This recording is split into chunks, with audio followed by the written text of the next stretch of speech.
Not too shabby. Blake, thanks. Heading to the U of A, in a little less than 2 months, thousands of proud Arizona Wildcats will walk across the stage to get their diplomas and degrees in dozens of different fields. They're proud. Their parents are proud. Some of them will launch into the next stage of life in the workplace or maybe in graduate school.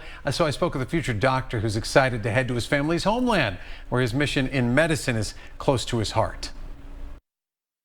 These are breast cancer cells. Bryce Wilson has put in a lot of work inside this lab at the U of A, but his focus hasn't been breast cancer. It's not even cancer per se, but studying these cells will help him get to the bottom of a number of other diseases. Really understanding at a fundamental level how do all of these moving components in biology come together to form both how a cell works and how a body works. That understanding will now grow across the pond as Bryce receives the prestigious Chruchill Scholarship at Cambridge University. Only 18 scholars are chosen each year. But if you ask his professor, Bryce is unlike any other undergrad. Bryce is kind of a one-in-a-kind student.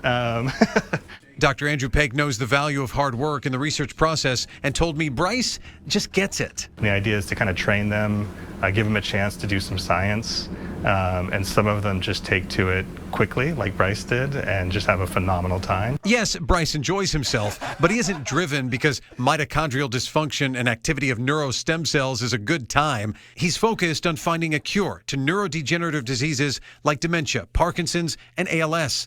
His father was born and raised in England, but being closer to family later this year won't be for a simple vacation. My grandmother in England actually was somewhat recently diagnosed with Alzheimer's, and kind of dealing with that, I think, has led to a stronger motivation to go into that type of work.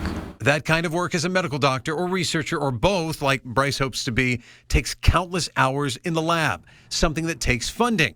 Dollars that actually multiply from the initial investment, if you ask Dr. Pegg. It's kind of this positive feedback loop, and if you slow that positive feedback loop down by decreasing funding, it can have huge implications, not in the immediate future, but in the long term. Long term, Bryce helps discover cures for common diseases as a physician scientist. Short term, he'll take the trip of a lifetime. The science is getting better every day. And that science will ultimately help patients like his grandmother get better in the process.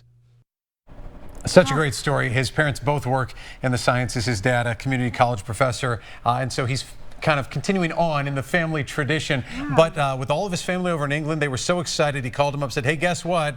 I'm going to be at Cambridge." Oh, that's amazing. So he goes this fall. He's very excited to continue that quest to be a physician scientist. And to care so much about it. You can tell he loves what he's doing. That's wonderful.